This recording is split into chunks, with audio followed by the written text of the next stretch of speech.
Train बहुत धीरे धीरे चल रही है। बाहर मूसलाधार बारिश हो रही है। बोगी में सन्नाटा है और गिने चुने यात्री हैं। रज्जो खिड़की से बाहर देख रही है। समीर अपने लैपटॉप की स्क्रीन को घूरते हुए कीबोर्ड पर जोर जोर से उंगलियां मार रहा है और काकी शांति से माला जप रही हैं। समीर चिढ़कर अपने बाल नोचते हुए, यार हद होती है। एक तो एक खटारा ट्रेन, ऊपर से ये बारिश। मेरा 40 लाख का प्रोजेक्ट दांव पर लगा है और यहाँ इंटरनेट का एक डंडा तक नहीं आ रहा। बाप रे, ऐसी झमाझम बारिश तो मैंने मुंबई में कभी नहीं देखी। देखिए ना अंकल, मेरा मतलब है समीर जी, आज तो लग रहा है पूरा रामनगर ही बह जाएगा। कितना थ्रिलिंग है ना। थ्रिलिंग? आपको ये मजाक लग रहा है? मेरी जॉब जा सकती है। ये ट्रेन पहले ही 4 घंटे लेट है। अरे बेटा, थोड़ा शांत हो जा।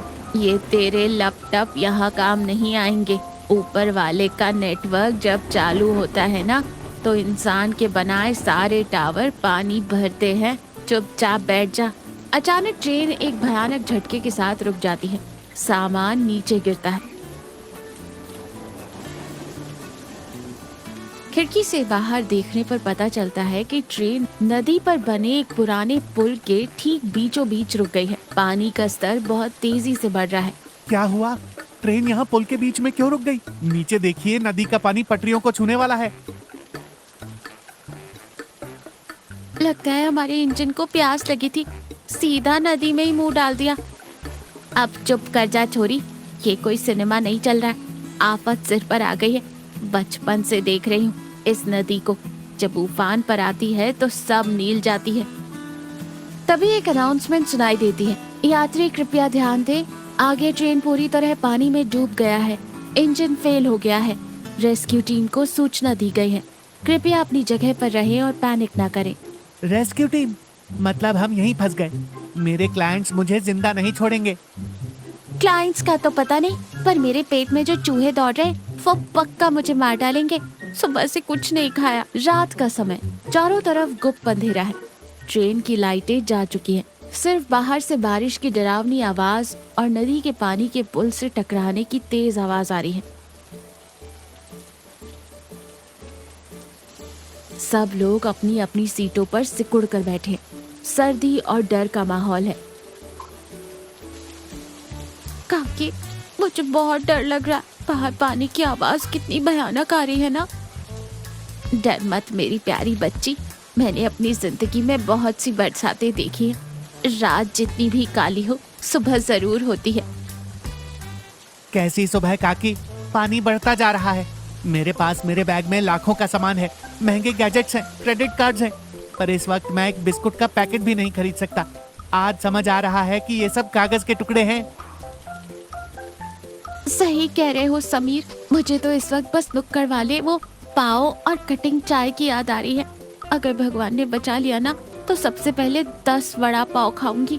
तुम शहर वालों की यही दिक्कत है, मुसीबत में भी चटपटा खाने की सोचती है। भगवान का नाम लो और सो जाओ, शरीर में थोड़ी ताकत बची रहेगी। कल क्या होगा किसी को नहीं पता। तीनों एक दूसरे के पास सट कर बैठ जाते हैं ताकि थोड़ी गर्मी मिल सके। समीर पहली बार अपने लैपटॉप की जगह इंसानी सहारे को महसूस करता है। ट्रेन अभी भी वही है। पानी का स्तर काफी बढ़ गया है और अब ट्रेन के पहियों के ऊपर तक पानी आ गया है। भूख और प्यास से सबके चेहरे मुरझाए हुए हैं और होठ सूख चुके हैं। 24 घंटे से ऊपर हो गया, कोई मदद नहीं आई। मेरा फोन भी डेड हो गया है। लगता है मेरा स्टार्टअप का सपना और मेरी जिंदगी दोनों यहीं इस पुराने पुल पर खत्म हो जाएंगे। मेरे पेट के चूहे तो कल रात ही मर गए समीर। अब तो उनके भूत मुझे डरा रहे हैं। मुझे तो चक्कर ही आ रहा है। तभी बारिश की धुंध के बीच से दूर से एक छोटी सी नाव आती दिखाई देती है। नाव में एक आदमी खड़ा है। उसके सिर पर एक बहुत बड़ी प्लास्टिक से ढकी हुई टोकरी है। वो अपनी नाव लेकर पुल के पिलर की तरफ आ जाता है। अरे उधर देखो, मदद आ गई, कोई आ रहा है नाव लेकर।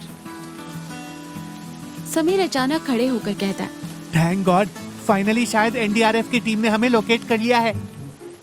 नाव पुल के एकदम करीब आ जाती है। वो है बबन, रामनगर का मशहूर समोसे वाला। उसने पीला रेनकोट पहना हुआ है और चेहरे पर एक बड़ी सी बेफिक्र मुस्कान है। ओ गर्मा गर्म समोसे, करारे और चटपटे समोसे, बाढ़ स्पेशल समोसे, मौत को मात देने वाले समोसे। ये क्या है? रेस्क्यू टीम की जगह ये समोसे वाला कहाँ से आ गया? अरे ये तो अपना बबन है। जग जग जियो मेरे लाल, तू इस आफत में यहाँ कैसे पहुँच गया? नमस्ते काकी। राम राम शहरी बाबू। गांव से देखा कि ट्रेन पुल पर फंसी है। मैं समझ गया कि सरकारी मदद आने में तो बाबूजी हफ्ते लग जाएंगे। मैंने सोचा मुसाफिर भूखे होंगे, इसलिए अपनी भट्टी जलाई और सीधा गर्मा गर्म समोसे लेकर हाजिर हो गया। बबन भैया, तुम इंसान नहीं, साक्षात भगवान हो। जल्दी दो, मेरे पेट में तो तीसरा विश्व युद्ध शुरू हो चुका है। तुम पागल हो गए हो क्या? ये कोई मजाक है? हम यहाँ मौत के मुंह में लटके हैं। पानी कभी भी ट्रेन को बहा ले जाएगा और तुम यहाँ समोसे बेच रहे हो। तुम्हारे पास नाव है, हमें यहाँ से निकालकर जमीन पर ले चलो। बबन शांति से एक समोसा कागज में लपेटते हुए कहता है, बाबूजी जरा नीचे देखिए, ये नाव नहीं अखरोट का छिलका है। इसमें मैं और मेरे 100 समोसे ही आ सकते हैं। आप जैसे 2 लोग बैठे नहीं कि हम सब सीधा पाताल लोक पहुंच जाएंगे। तभी तो समोसे लाया हूँ। खाली पेट कौन सी जंग जीती जाती है बाबूजी? मौत से लड़ना है तो पेट में कुछ ईंधन तो होना चाहिए ना। लो तुम भी खाओ, पैसे गांव पहुंचकर दे देना। बब्बन उधार में विश्वास रखता है। समीर झिझकते हुए समोसा लेता है। जैसे ही वो पहला निवाला खाता है, उसे लगता है जैसे जिंदगी वापस आ गई हो। समोसों की महक और गर्मी से बोगी का डरावना माहौल थोड़ी देर के लिए बदल जाता है। आहा, बब्बन भैया, तुम्हारे समोसों में तो जादू है। कसम से 5 स्टार होटल का खाना फेल है इसके आगे। बहुत टेस्टी है, शुक्रिया। पर बब्बन, इससे हमारी मुसीबत तो खत्म नहीं होगी। पानी बढ़ रहा है। हिम्मत मत हारो बाबूजी, समोसा खाया है ना, अब दिमाग चलेगा। मैं चलता हूँ, और भी बोगियां हैं आगे। राम जी भली करेंगे। बबन अपनी नाव लेकर आगे बढ़ जाता है। दूसरी रात हो चुकी है। नदी का पानी अब बोगी के अंदर आ गया है। घुटनों तक पानी भर चुका है। समीर, रज्जो और काकी ट्रेन की सबसे ऊपरी बर्थ पर सिकुड़ कर बैठे। हालत बहुत नाजुक है। समीर बहुत ज्यादा भावुक हो गया है। पता है काकी, मैंने पिछले 2 महीने से अपनी माँ से ठीक से बात भी नहीं की। हमेशा कहता था कि बिजी हूँ, मीटिंग है, काम है। मेरे पिताजी नहीं है। अगर आज मुझे कुछ हो गया तो मेरी माँ बिल्कुल अकेली रह जाएगी। मैंने कितनी बड़ी गलती की। ये सारा पैसा, ये नौकरी, सब बेकार है। चुप कर पगले, रोते नहीं। माँ की दुआओं में इतनी ताकत होती है कि वो यमराज का भी रास्ता रोक लेती है। तूने गलती की, पर अब समझ गया ना?